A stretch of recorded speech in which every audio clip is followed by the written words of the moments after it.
আব্বু তুমি কি খাচ্ছ? তুলসী পাতা। তুলসী পাতা কেন খায়?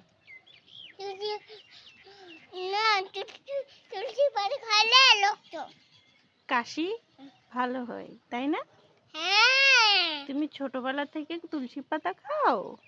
হুম। খুব টেস্টি। হুম। বোনকে একটু দিবা? হুম। না, বোন তো খেতে পারবে না। হুম?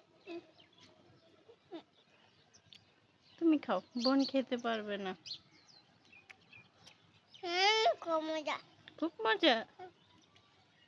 Very good. কোত্থেকে আনছো? গাছ থেকে। দেখাও তো। আস্তে।